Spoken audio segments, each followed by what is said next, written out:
بسم اللہ الرحمن الرحیم نحمدہ ونصلی علی رسولہ الکریم اما بعد۔ لغت اور زبان کوئی بھی ہو، سب اللہ تبارک و تعالیٰ کی بنائی ہوئی ہے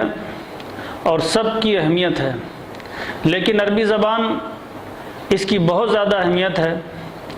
اور اس کی بہت زیادہ فضیلت ہے، اس لیے کہ اللہ تبارک و تعالیٰ نے اس کو اپنے قرآن کے لیے منتخب کیا ہے۔ قرآن مجید عربی زبان میں نازل ہوا، اور اسی طریقے سے عربی زبان کی اہمیت جو اور بڑھ جاتی ہے وہ اس طور پر کہ یہ نبی کریم صلی اللہ علیہ وسلم کی زبان ہے، احادیث کا ذخیرہ اسی زبان میں موجود ہے۔ ایک مسلمان کے لیے عربی زبان کا سیکھنا، اس کا پڑھنا اور اس کا بولنا یہ بہت زیادہ اہمیت کا حامل ہے، اس لیے کہ یہ اللہ کی پسندیدہ زبان ہے اور نبی کریم صلی اللہ علیہ وسلم کی زبان ہے۔ اسی کے ساتھ ساتھ مسلمان نماز پڑھے گا، نماز کے جو چیزیں پڑھی جاتی ہیں، تلاوت کی جاتی ہے، تسبیحات پڑھی جاتی ہیں، سب یہ عربی زبان میں ہیں۔ اس لیے ایک مسلمان کو اس کو پڑھنا، اس کو سیکھنا، اس کا سمجھنا نہایت ضروری ہے۔ عربی زبان کے جو اصول بیان کیے جاتے ہیں، ماہرین فن نے جو اس کے اصول بیان کیے ہیں وہ 8 بیان کیے ہیں، لیکن ان میں سب سے اہم جو فن ہے، جو اصول، جو ضابطہ ہے اور قانون ہے، وہ نحو کا ہے، جس کو گرامر کہتے ہیں۔ بڑی خوشی کی بات ہے ہم سب کے لیے کہ اب ہمارے سامنے عربی زبان کے قواعد ہماری اپنی مادری زبان میں اور ہماری جو زبان ہے جو ہم بولتے ہیں اس میں پیش کرنے کی کوشش کی جا رہی ہے۔ یوں تو عربی قواعد بہت مرتب کیے گئے ہیں، بہت سی زبانوں میں اس کو جو ہے پیش کیا گیا ہے، ہمارے اردو زبان میں بھی پیش کیا گیا ہے، لیکن اب ہندی زبان میں بھی اس کو پیش کیا جائے گا، اسی طریقے سے انگلش میں بھی اس کو پیش کیا جائے گا۔ جو لوگ بھی اس سے دلچسپی رکھتے ہیں کہ وہ قرآن کی زبان سمجھیں اور قرآن میں جو کیا بیان کیا گیا ہے، اللہ تبارک و تعالیٰ نے ان کو کس طریقے سے قرآن میں خطاب کیا ہے، ان کے لیے یہ سنہرا موقع ہے کہ عربی زبان کے قواعد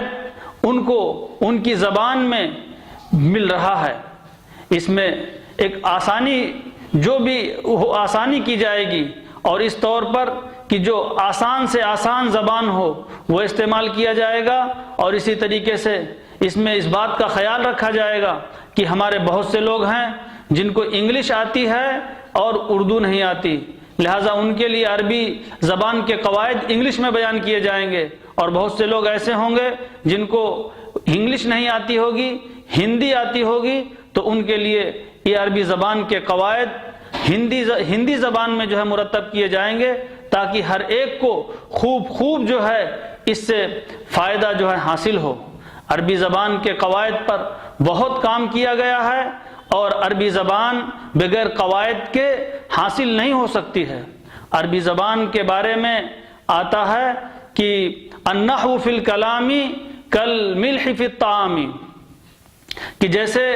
کھانے میں نمک کی اہمیت ہے، ایسے ہی عربی زبان میں قواعد کی اہمیت ہے۔ اگر آپ عربی جانتے ہیں لیکن آپ کے علم میں یا آپ جو ہے قواعد نہیں جانتے اس کے، کہ کہاں اس پر زیر آئے گا، کہاں زبر آئے گا، اور کہاں جو ہے وہاں فی آئے گا اور کہاں من آئے گا، اس کے صلات کا اگر آپ کو علم نہیں ہے، کہاں فعل مذکر آئے گا، کہاں فعل مؤنث آئے گا، اگر ان سب چیزوں کے بارے میں آپ کو علم نہیں ہے تو آپ اگر عربی بول رہے ہیں تو پھر گویا اس میں آپ بہت ہی غلطی کر رہے ہیں۔ آپ غلطی کریں گے اور اس کو جو ہے صحیح طریقے سے جس انداز سے بولنا چاہیے وہ آپ نہیں بول پائیں گے۔ اس لیے عربی زبان کے لیے اس کے قواعد کو جاننا سب سے اہم ضروری ہے۔ عربی زبان کا قاعدہ جو مرتب کیا گیا اس کا سبب یہی بنا، یہی غلطیاں بنی۔ پہلے عرب جو تھے وہ ان کا کسی اور ملکوں سے تعلق نہیں تھا، عجم سے ان کا تعلق نہیں تھا، وہ مادری طور پر اپنے جو ہے صحیح الفاظ بولتے تھے اور عربی قاعدے کے مطابق بولتے تھے، لیکن جب ان کا تعلق باہر سے ہوا، عجم سے ہوا، تو پھر ان کے الفاظ میں بھی غلطیاں آنے لگیں۔ اس لیے وہ مناسب سمجھا گیا اس موقع سے کہ اب عربی زبان کے قواعد کو مرتب کیا جائے۔ سب سے پہلے حضرت علی کرم اللہ وجہ کے اشارے پر ابو الاسود دولی نے نحو کے قواعد مرتب کیے، پھر اس میں جو ہے مستقل طور پر تبدیلی ہوتی رہی اور اس کو ترقی جو ہے دی جاتی رہی۔ آج بہت ہی اچھے انداز سے عربی زبان کے قواعد عربی میں مرتب ہیں۔ اسی طریقے سے اب ہر زبان میں اس کے قواعد جو ہے مرتب کیے گئے ہیں اور آسان سے آسان تر بنا کر اس کو امت کے سامنے، لوگوں کے سامنے پیش کیا گیا ہے۔ اسی کڑی کی ایک کوشش اب ہم شروع کر رہے ہیں کہ ہم بھی اسی زبان کو، عربی زبان کو پورے جو ہے اس کی آب و تاب کے ساتھ، پورے اس کے قواعد کا لحاظ کرتے ہوئے ہم اردو زبان، یہ جو ہے قاعدہ ہندی زبان میں اور انگلش زبان میں انشاءاللہ پوری جو ہے تندہی کے ساتھ، پوری یکسوئی کے ساتھ، پوری محنت کے ساتھ اور اس کے اصول ضابطے کو سامنے رکھتے ہوئے ہم اس کو پیش کریں گے۔ غنیمت سمجھے وہ لوگ جن کو عربی پڑھنا ہے اور عربی جو ہے بولنا ہے، وہ اس موقع کو غنیمت سمجھیں اور اس سے فائدہ اٹھائیں، خوب جو ہے اس سے فائدہ اٹھائیں۔ وآخر دعوانا الحمدللہ۔